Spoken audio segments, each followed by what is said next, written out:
The broadcast is now starting. All attendees are in listen-only mode. Well, good afternoon. I'm Frosty Walker, Chief Information Security Officer for Texas Education Agency, and welcome to another webinar regarding cybersecurity tips and tools. Today, we'll be talking about establishing a security awareness program. If someone would drop me a note, either in questions or in chat, so I know that the visual as well as the audio is available, I would appreciate that.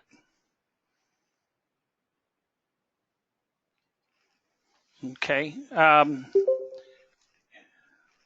Looks like a couple of folks are saying it's a little, we're cutting in and out. We'll see if we can't make a couple of adjustments here to resolve that. In the meantime, we'll go ahead and proceed. I do want to talk a little bit about the Data Security Advisory Committee that has been formed to service the K-12 educational community here in Texas to maximize collaboration and communication regarding information security issues and resources which can be utilized within the community. The DSAC is currently comprised of representatives from school districts, ESCs, TEA, and the private sector. The DSAC is diverse both in school size as well as geographically across the state.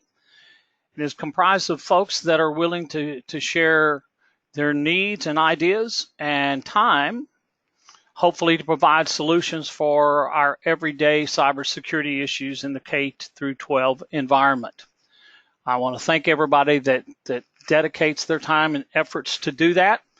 If someone is interested in joining that, we have a monthly call that lasts anywhere from 30 minutes to an hour to discuss current issues, cybersecurity issues.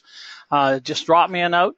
Anyone can join in on that, and we're glad to add you to that list.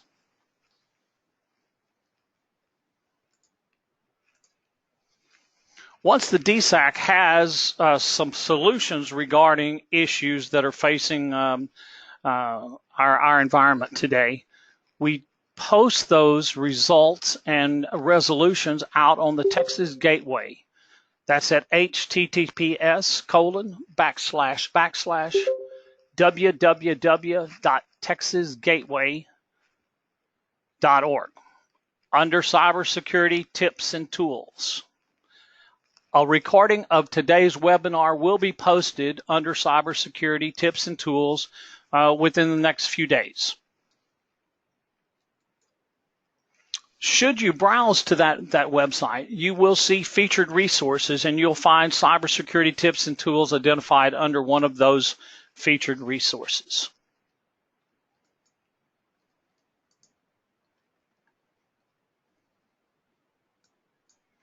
I'm taking a quick look to see how questions. Looks like we'll keep our fingers crossed about the sound. From time to time, we do have issues with the audio. So, so we're going to talk a little bit about security awareness programs, how to establish a program, why we need a program. So obviously, the very first question we want to ask is, well, why do we need a security awareness program? Well, if we look at the results from the Verizon 2017 data breach investigative report from Verizon, in the public sector, 40% of the data breaches, that would actually be 96 of the 239, involved internal actors in the 2017 year. And that means that 40% of the breaches that were actually determined to be breaches within the public sector involved internal actors in one way or another. That could have been an email, that could have been that someone clicked on, that could have been a variety of things, but it involved internal actors. And we often ask, well, why would schools be a target? What kind of data, does a school have that we would really need to provide a security awareness training and protect our resources? And Mary Cavanini, the Chief Operating Officer for Global Cyber Alliance, summed it up when she said, if bad actors can access student data or private or personal data, that information can be exploited for the purpose of fraud and committing crimes for years before it is detected. And that's because particularly students in elementary are not using a social security number. They're not monitoring that. That could go undetected potentially until they get a part-time job where they imply that where they have to provide their social security number, or it could be all the way when they go to college that's determined. So that is very valuable data for particularly the criminal assets to that would make the criminals. And about 80% of the malicious activity we see on the internet today involves criminal activity.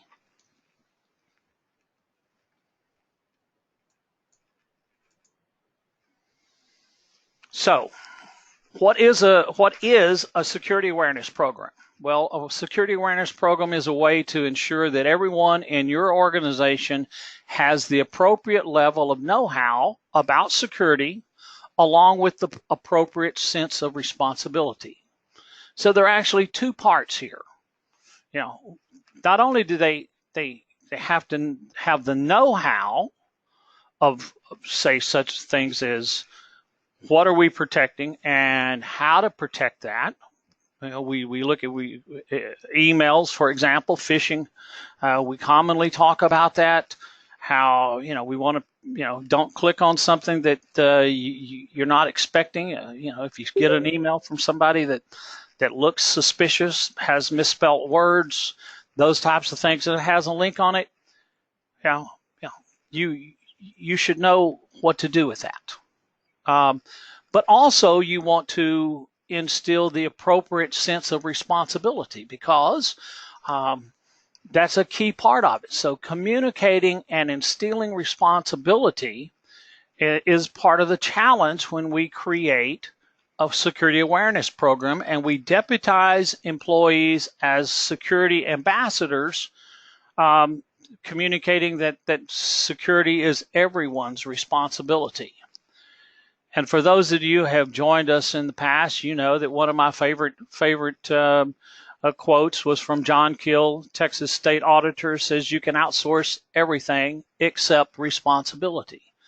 So that responsibility lies within all of our organizations, and part of the security awareness program is not only to supply the know-how and to protect those resources that the public, that the citizens of Texas have shared with us, but also instill the need for the responsibility that security is everyone's responsibility.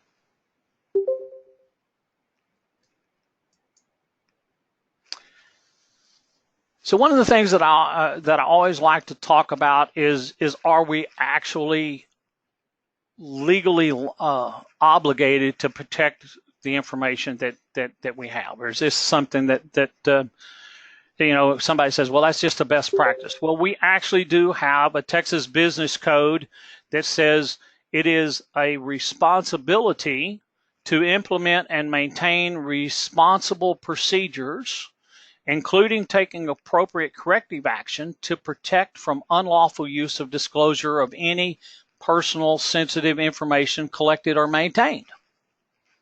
So we actually do have a Texas Business Code that says, yes, this is our responsibility to protect the resources that are shared with us.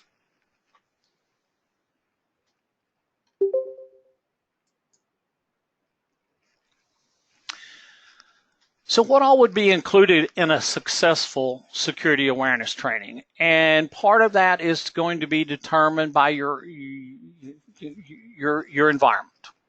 But some of the things that we would want to include is we want to talk about social engineering. That certainly is a key issue these days. We have emails, we have spear phishing, we have phishing, um, you know, but that's just part of the social engineering. We within our physical structures, we need to be aware of what is restricted areas. And we recently ran an audit here, and we found that even though we have key doors that allow access to sensitive areas, people are nice enough to hold the door open for the pizza delivery or the sandwich delivery guy. You know, that person is not authorized to be behind those doors. So that's part of social engineering, where we want to make sure that our employees understand why we have areas that are locked off, why we want to control that area, and say, hey, now you need to deliver the pizza to Frosty Walker. Just a minute, let me go down the hall and get him. Don't invite them in. You don't have to escort them. Make them aware that we have areas that you have to have permission to access. Our users also browsing. You can go to a legitimate website, and at that website you're just looking for some information, and that website could provide a drive-by malicious activity in which that website is infected, and through the browser session that you've created, it is actually downloading malware onto your PC, even though you went to a well-known public site that was a valid site. So browsing, how to be cautious. Again, we have antivirus that potentially would stop that from infecting our machines, but we want our users to understand that from time to time they could go to a legitimate site and still get infected or be flagged with some type of infection. And hopefully our antivirus would catch that. One of the things that we often overlook when we talk about security awareness, but is our hard copy of sensitive information. We want to focus all the time on our digital, but our hard copy information can be easily exposed just by leaving it out on a desk and forgetting to lock it up before we leave. And then we have janitorial services. We may have someone that's authorized to be in doing some work at night. They could actually see sensitive information, take it down on paper, take it to the copy machine, make themselves a copy of it, and put it back on your desk, and you never knew that someone has accessed that information improperly. I know the schools do a very good job of monitoring social networks. Very key as to one of the things that we do, but we certainly want to make sure when we utilize social networks that we're not divulging too much information. Mobile device security. One of the modules that I always include on my security awareness training that we deliver through both computer-based training as well as instructor-led training is how to secure your personal mobile devices. We have a lot of people that attend those. How do you secure your home devices? Because they're interested in doing that. And when you have those modules, then your users not only learn about how to protect their personal things, but they may gain information on how to protect resources while they're in the work environment. We talk about passwords. Why do I have to change my password every 3 days or whatever you have set? Well, that is because passwords are commonly used in multiple locations, but we want to talk about securing those passwords and why we want to make sure they're not made up of dictionary words, why they should contain uppercase, lowercase, numeric, special characters, make it harder for someone to guess those passwords. Encrypting our data. And when we talk about encrypting our data, we're not talking about just encrypting the databases that we have in the data center or encrypting our laptops that might have sensitive information on it, but information that might be shared outside our physical location. If someone is going to put sensitive information on a thumb drive or a USB to deliver it somewhere else, you want to make sure that they understand that that data should be encrypted. Because I could send that to someone through registered mail or overnight. Things get lost, and then suddenly you have potential unauthorized exposure of sensitive information. So if it's leaving a physical premise on some type of mobile device, I strongly recommend all of our users that it needs to be encrypted.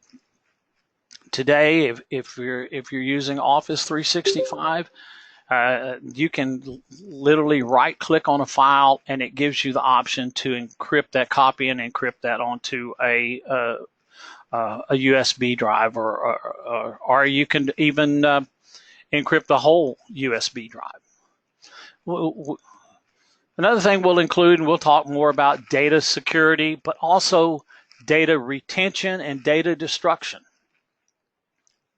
For example, I back something up that has sensitive information on a CD, which I don't recommend you doing.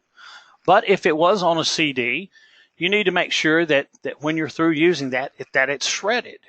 So you want to make sure that your users understand what the proper way is to destroy data, and that all data should have some type of retention policy that you adhere to.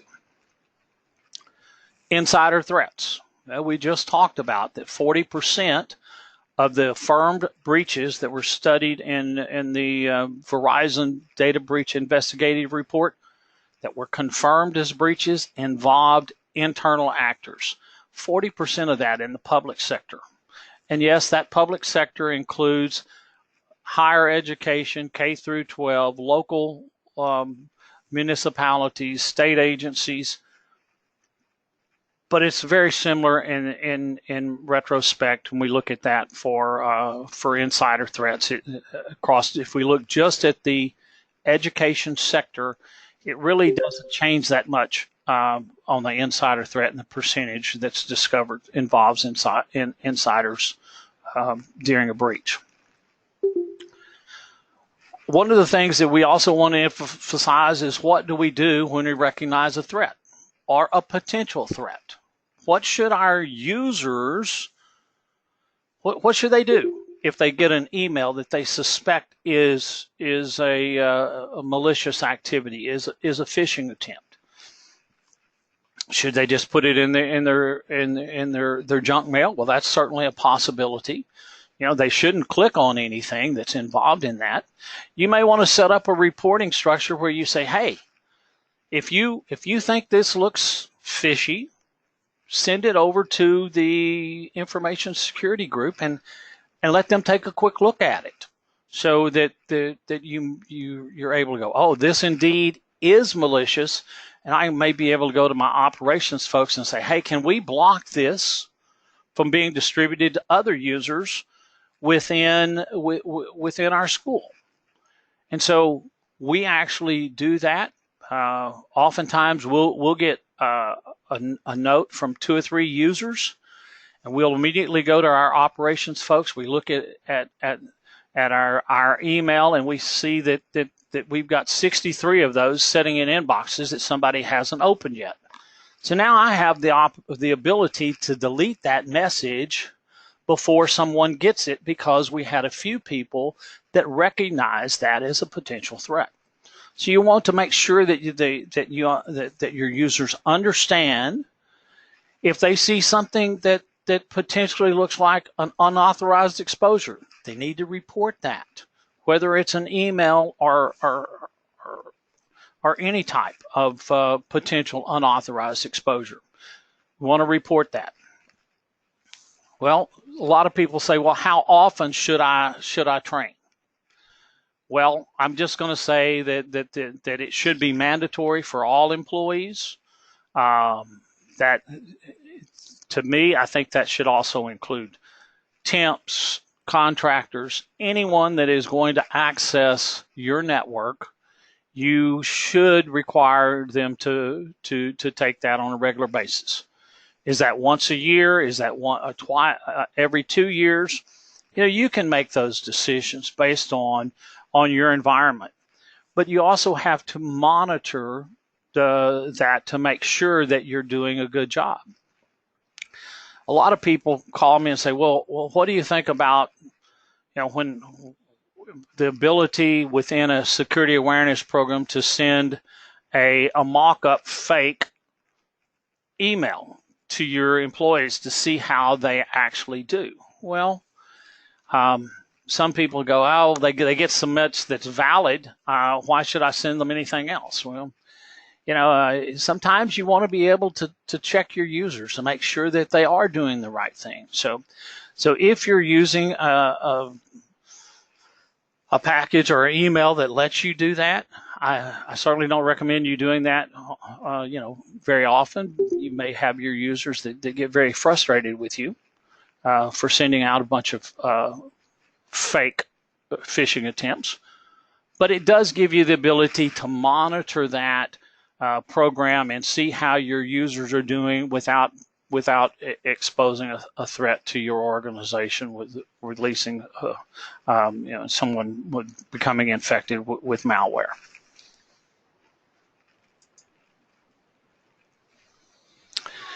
We're going to talk a little bit about privacy awareness training or privacy awareness programs. I think that privacy awareness is also part of your security awareness program, because your users should understand not only what they need to do when they see a threat, but they should also understand all of the data that you're trying to protect. So, we talk about, FERPA, we talk about privacy, sensitive data as defined in federal, state, and state statutes, data security, data destruction. So let's take a quick look at what is actually defined as sensitive information in those both in student and employee categories. So for students, a little bit about FERPA. It defines personally identifiable information to include student names, the name of the student's parents or other family members, the address of the student or the student's family, personal identifier. That includes social security number, student number, or biometric record, as well as other indirect identifiers such as date of birth, place of birth, mother's maiden name, and other information that alone or in combination is linked or is linkable to a specific student. Well, that is a lot of personal, sensitive, identifiable information that we should be protecting. Additionally, FERPA is applicable to personal identifiable information contained in education records. And it clearly defines education records as the means of those records, files, documents, and other material that contain information directly related to a student and are maintained by the educational agency or institution.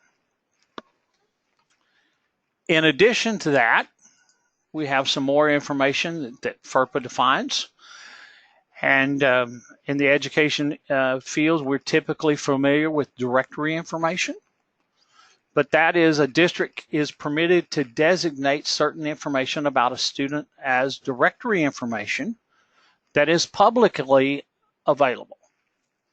However, a parent or eligible student must be given the opportunity to opt out of directory information.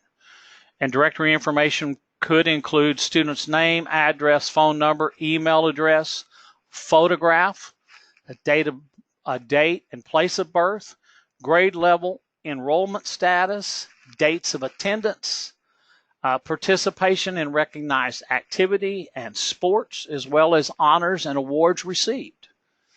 So that directory information, parents must be given the opportunity to opt out. And that would mean that that becomes sensitive personal information if they opt out of that. In addition, it also defines individual student performance on academic skills. Assessment instruments are confidential and may be released only in accordance to the guidelines within FERPA.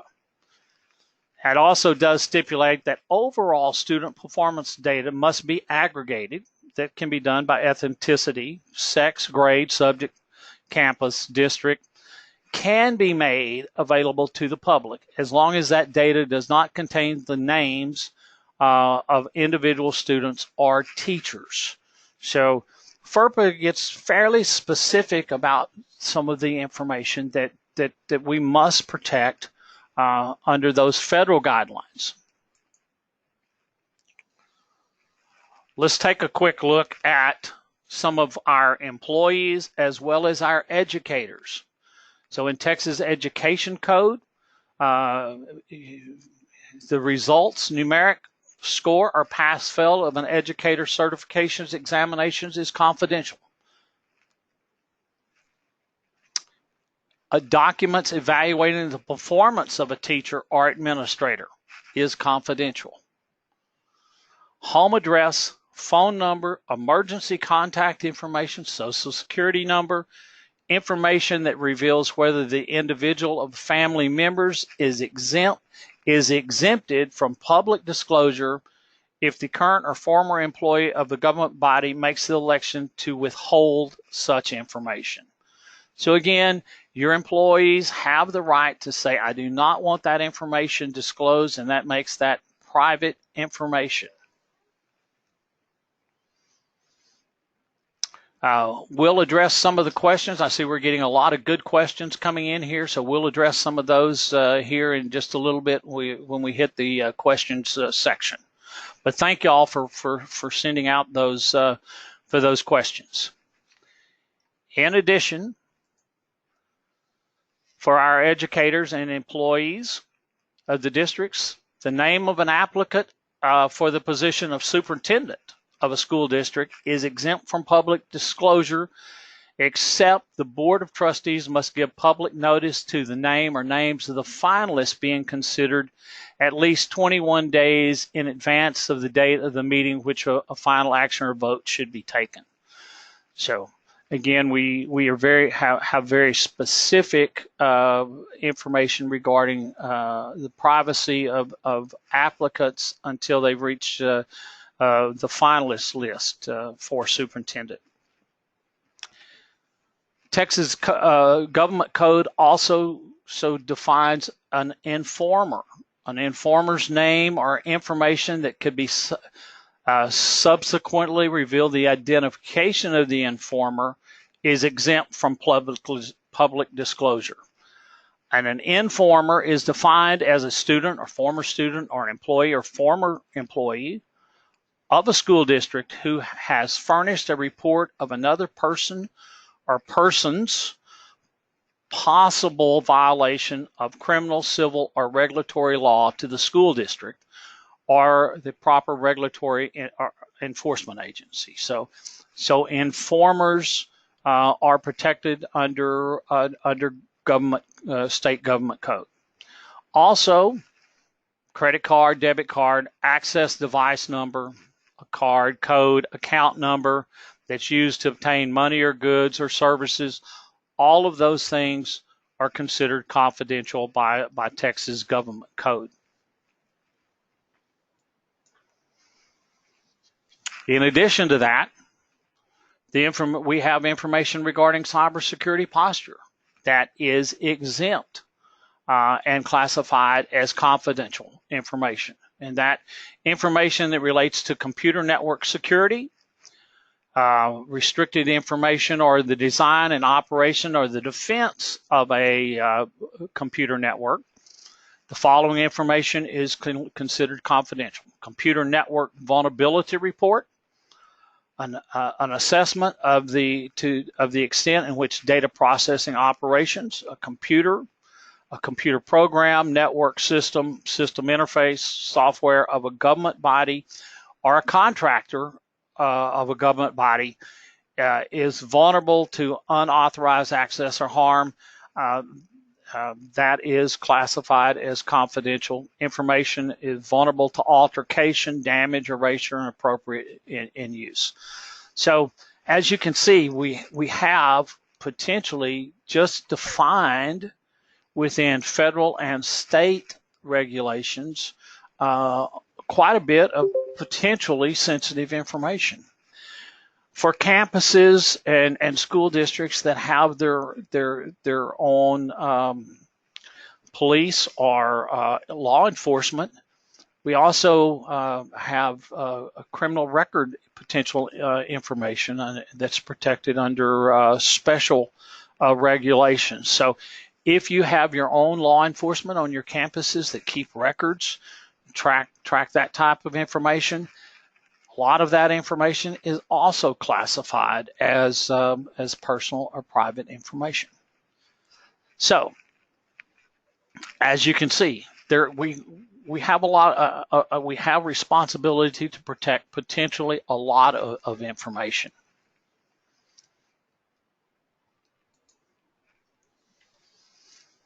So, who should receive the privacy and security awareness training?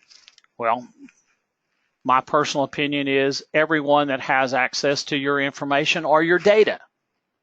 So that would include potential business partners or vendors that you're sharing sensitive information with. And you're going to say, well, I don't want to run a security awareness program and have all their employees take it. Well, the good news is you don't have to do that. You can put that in your contracts that they need to provide security awareness for their employees. So you want to look at your contracts to make sure that you're requesting that your vendors and business partners provide security awareness on a regular basis. But in addition to your vendors and your partners, your administration, your staff, your contractors, your interns, your temps, if they have an ID to get on your network, I think that they should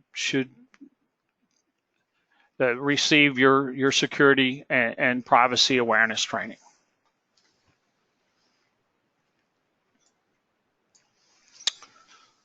So I get asked a lot of times, when should we have that training? Well, one of the first places to start and give your new employees during your new employee orientation, you can give them a brief security awareness training at that point.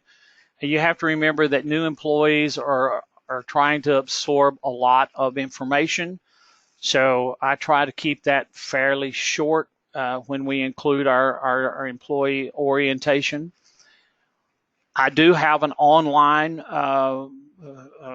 computer-based training that we have our employees take, and we require them to take that within 30 days of their first start date, and then annually thereafter.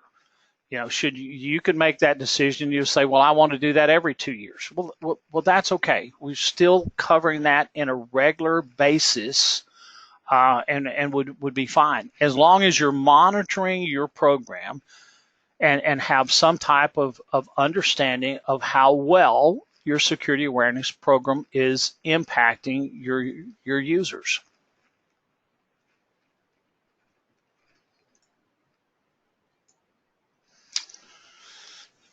So we already touched this quite a bit, but what are the components to an effective or efficient security awareness program? I include that in employee orientation. I use computer-based training, and I also do instructor-led training. Oftentimes our internal auditors will come to us and say, you know, we we did an audit on a division, and we found that they're leaving hard copy papers out on their desk at night. Can you do some type of security awareness training on that? Absolutely, we can do that. So we create a module that's instructor led, and we invite those division folks to come and participate and go through that program. So we oftentimes work with our auditors, or if we have divisions that come to us. I know that we provided a special instructor-led training for our procurement team starting in about October, because around the holidays, and particularly we were beginning to see a pattern where we were having fake invoices that were being sent to procurement throughout the state, and so we created an instructor-led module to address that specifically for our procurement team.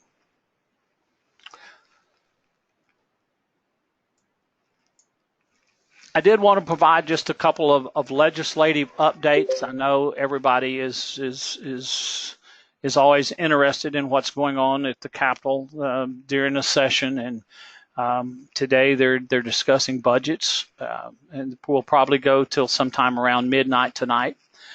We do have some cybersecurity bills that have been introduced that potentially impact schools.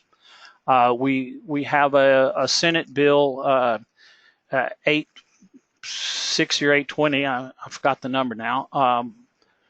It was introduced by Senator Nelson that has three components to it for school districts.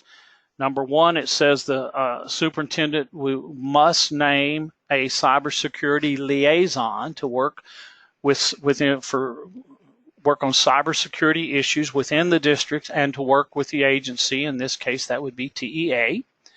It also includes where school districts would need to report to TEA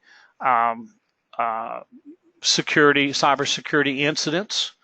We want to make sure that we get a proper definition of incidents in there. We need to know if you're having some type of incident that is impacting your ability to perform normal functions within your school district, ransomware, denial of service, because we need to take a look and see if that might potentially be impacting other school districts as well. So we like to have that type of information as well. The third thing that Senator Nelson's bill requires is that K through 12 would need to complete the Texas Cybersecurity Framework. That is the 40 objective framework that we've been talking about for schools for quite some time. That bill currently does not have any funding associated with that, nor does it have time frames in which you're supposed to complete that with. But that bill is out there. We also have a House bill that includes the liaison and the reporting, but it does not include the cybersecurity framework in that. So we'll see what the legislation works out with that. We certainly have been working with our ESCs on being able to train schools on the Texas cybersecurity framework, and we've been talking about that for quite some time about the advantages of using that, and so it gives you a better idea of where your current posture, your cybersecurity posture is, and that'll help you develop a roadmap of what you need to do to improve that security posture. So, right now that's still voluntary. We'll have to see what legislation comes up with that. In addition, I wanted to take this opportunity to, first of all, I want to thank all of the schools in Texas that have high school females participating in Go Girls Cyber Start. That registration is actually open until April the 20th. The event is already going on, but they're allowing people to register and compete in that. That allows both schools and students. They can be an individual team, or they can be teams up to 4 females that are in high school. The reason that they focus that on high school females is because the cybersecurity industry as a whole has a huge gap in female professionals in that. So they're trying to excite students about cybersecurity as a potential professional field. So that event is going on right now. So I thank all the schools that are participating in that, as well as if you've got someone and you're not participating and you'd like to do that, you can go to go.girlsgocyberstart.org. If you can't remember that, drop me an email and I'll send that. And that registration is open to until April 20th. And with that, we're gonna try to address some of the questions. It says, are recordings of children covered under FERPA or other regulations that must be protected, as well as other releases outside of those covered in public relations release parents to sign at the beginning of the year? You know, I'm gonna check with my legal department on that. I would think that recordings of children would probably be covered, but let me double check with that. I just would need to have some legal guidance on that. It also talks about in section 552.139, which exempts certain things regarding computer networks, is exception for sharing information on network and security practices within the districts. Exception for sharing information on it. You know, I would think that if you got a public request regarding information on your network and security practices, I would think that that's potentially covered. That would you would probably have to refer that to the Attorney General. But I will go. I'll talk to legal counsel on that as well, and we will include answers to those questions on our TexasGateway.org when we post the presentation. Let's see.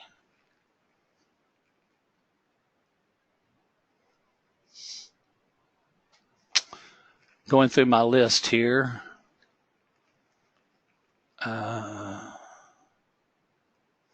Would you be willing to share verbiage included in contracts for vendors to provide security and privacy training to employees?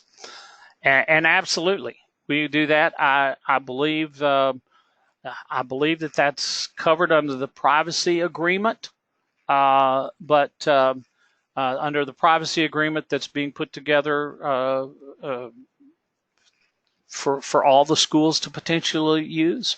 But I will include that language with the questions on how to make sure that you have that covered in your contracts, just to make sure that you want to make sure that they require their employees to go through security training, just like they were on your own premises.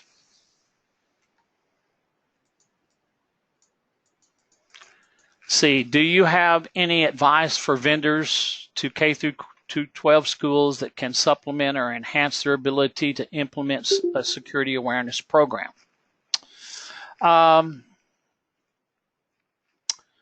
You know, I will say that there are several vendors that have what I would consider good security awareness programs. Secure the Human is that's out there by SANS.org is a good program. Know Before. I think that's another good program. I believe there's one called Wombat that is also a good program. And those are all computer-based training. One of the things that I like about computer-based training is it's fairly economical. We here at TEA use Secure the Human. They have about 35 different modules that you can include. We go through those modules every year, and we include about an hour's worth of training. They change those modules from time to time as security awareness indeed changes from time to time, and all of those vendors do that. So I certainly recommend that you look at multiple vendors that are providing that. And far as supplementing, and do instructor led, I'm not aware of anyone that would supplement that, but I'm sure there are programs out there that potentially would do that. I'll reach out to our vendor community and see if they've anyone would be willing to enhance or supplement a security awareness program like that. So those are all great questions that we've had today. Is there any other questions that anyone would like for us to address? If not, we're going to give you back about 10 minutes of your time today. I want to thank everybody that's participated. We have one more coming up towards the end of April in this semester's series of cybersecurity tips and tools, and that will be covering risk assessments. So I hope that everybody will sign up for that and take advantage of that. And with that, I wish y'all have a great day, and we'll talk to y'all. If you need something, please just drop me a note in the email. My email was on the first screen. Not reach out to one of your other schools potentially. You can probably find that information out on the web as well. Thank y'all very much. Have a great day. Thank you.